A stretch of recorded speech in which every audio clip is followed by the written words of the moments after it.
ఎవరికైతే భూమి ఉందో ఎంతో కొంత ఒక సెంటు భూమి లేనివాడు కూడా ఎవరు లేడు.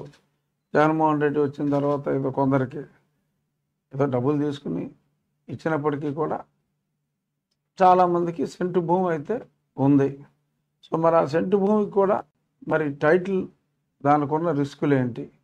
ఎవరైనా మన తర్వాత తరాల కోసం కూడా ఆలోచించే సంస్కృతి మన భారతీయులది. సో మన నెక్స్ట్ జనరేషన్ ఆ నెక్స్ట్ జనరేషన్ కూడా ఎవరికాళ్ళు సంపాదించి కూడబెట్టి బంగారం రూపంలోనో లేకపోతే ఎక్కువగా స్థలం రూపంలో, సో స్థలం తర్వాత తరాలకి స్థిరంగా ఉంటుంది అనేది ఒక ఆలోచన. అందుకని ఇప్పుడు దాని మీద కన్ను పడింది ఈ జగన్మోహన్ రెడ్డికి.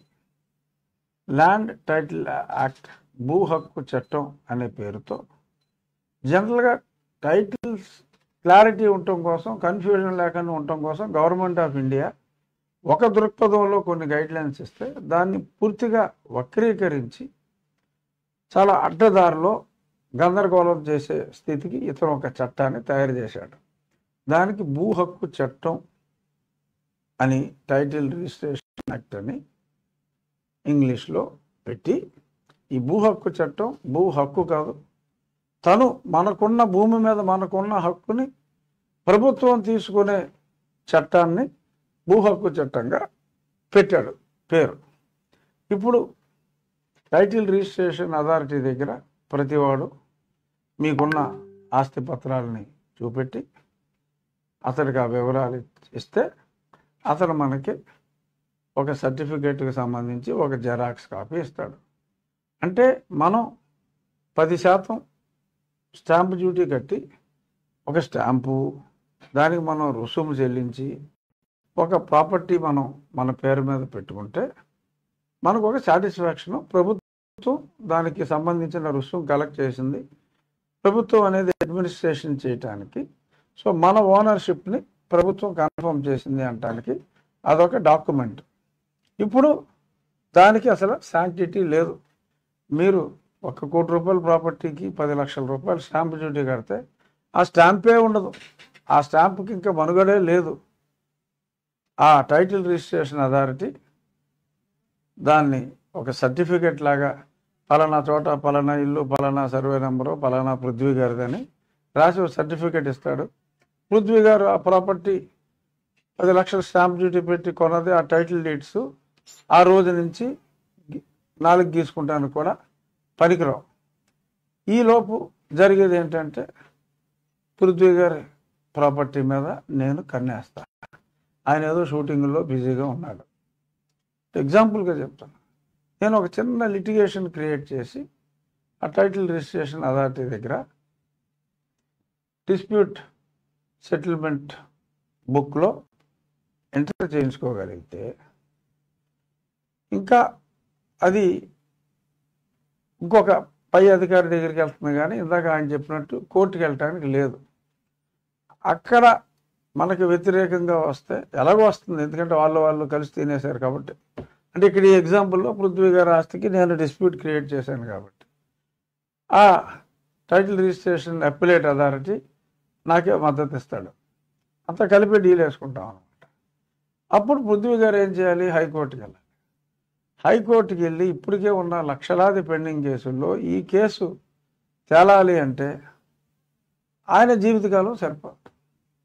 ఆయన ఈలోపు 2 సంవత్సరాలు అయిపోయిన తర్వాత ఒకవేళ ఆయన చూసుకోకుండా ఆ 2 సంవత్సరాలు ఆదమరుపుగా ఉంటే 1 ఫైన్ డే అది నా పేరు మీదకి మారిపోతుంది 2 సంవత్సరాల తర్వాత. అప్పుడు నేను ఇంటికి వెళ్ళి పృథ్వీ అని చెప్పి నేను చొక్కా పట్టుకుని బయటికి గంటి, ఇదిగో నా టైటిల్, ఇదిగో నా certificate, title registration authority certificate ఇచ్చాడని చెప్పి చేయొచ్చు. ఇలాగా ఎన్నో అరాచకాలకి ఇది ఒక కేంద్ర బిందువు కాబోతుంది. ఆ టైటిల్ రిజిస్ట్రేషన్ ఆఫీసర్గా ఎవరిని వేస్తారో కూడా క్లారిటీ లేదు. ఇప్పుడున్న తహసీల్దార్ని వేస్తారా, లేకపోతే జగన్మోహన్ రెడ్డికి కావాల్సిన ఎల్లారెడ్డి, పుల్లారెడ్డి, మల్లారెడ్డి, వెంకటరెడ్డి ఇలా ఎవరినొకరిని కడప నుంచి తీసుకొచ్చి ఒక్కొక్క ఊర్లో ఒక్కొక్క అథారిటీ కింద వేసి ఈ చట్టాన్ని దుర్వినియోగం చేసి ప్రజల ఆస్తుల్ని భోంచేయటానికి ఇది ఒక అద్భుతమైన సాధనంగా ఉపయోగపడబోతుంది. ఎవరికి కూడా భూమి మీద హక్కులు ఉండవు. ఇప్పుడు మెయిన్ కీలక అంశంలోకి వస్తున్నా. ఈ కొత్త చట్టం ప్రకారం ఒరిజినల్ టైటిల్ ప్రభుత్వం దగ్గర ఉంటుంది, మీకు ఒక జెరాక్స్ కాపీ ఇవ్వబడుతుంది. దాన్ని ప్రభుత్వం ఏం చేసుకుంటుంది, ఒరిజినల్లే మనకి ఇవ్వచ్చు కదా, ఎందుకు ఇవ్వట్లేదు, ఇందులో రహస్యం ఏమిటి అనేది డీటెయిల్గా ఎంక్వైరీలోకి వెళ్తే నాకు ఒక దిగ్భ్రాంతికరమైన ఒక పచ్చి నిజం వాళ్ళ ఆంతరంగికుల ద్వారా నాకు తెలిసింది. అదేమిటంటే, ముత్తూట్ ఫైనాన్స్ గురించి విన్నారా మీరు? ఇది ఇక్కడ ఇంటరాక్టివ్ సెషన్ రాధాకృష్ణ.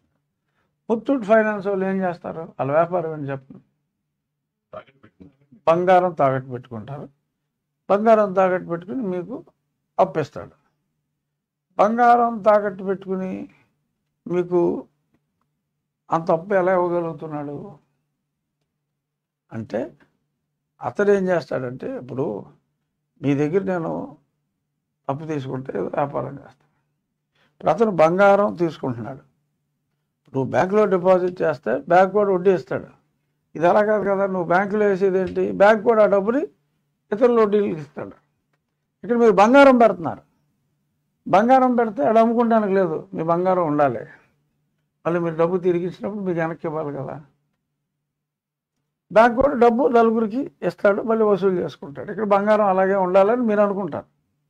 కానీ అతను ఏం చేస్తాడంటే, ఫ్రాడ్ అని నేను చెప్పట్లా, అతను చేసే వ్యాపారం ఆ బంగారాన్ని ఒక ఫారెన్ లోన్, గోల్డ్ ఎప్పుడు వాల్యూ పెరుగుతూ ఉంటుంది కాబట్టి ఒక ఫారెన్ బ్యాంక్ దగ్గర డాలర్లో అయితే వడ్డీ తక్కువ, ఒక 2% వస్తుంది.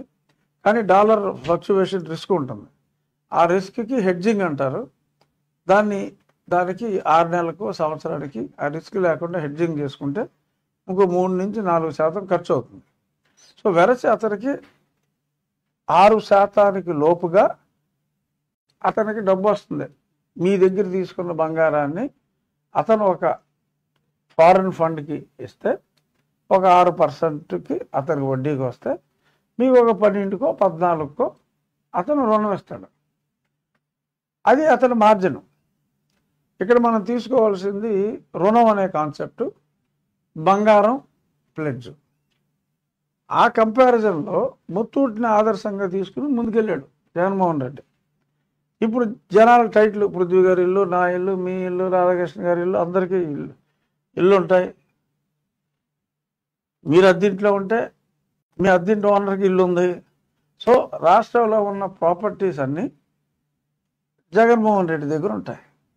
సో అతను ఏం చేస్తాడు, ఎలా అయితే మధ్య మీద 25 ఏళ్ళ ఆదాయాన్ని తాకట్టు పెట్టాడో, ఇక్కడ బాబు పశ్చిమ గోదావరి జిల్లాలో భీమవరం నియోజకవర్గంలో ఈ పోర్షన్ని నేను నీకు తాకట్టు పెడతానా.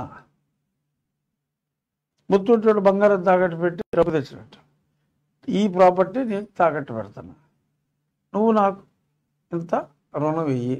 ఎందుకంటే ఇక్కడ బ్యాంకులు ప్రభుత్వం నుంచి రావటాలు ఇవన్నీ అయిపోయినాయి, మొత్తం లిమిట్లు ఎక్కడికి వెళ్ళిపోయినాయి. సో ఇంకా అప్పుడు అరువు లాగాలి. అరువు లాగాలంటే ఎలా అని ఆలోచించి ఈ స్కీమ్ పెట్టాడు.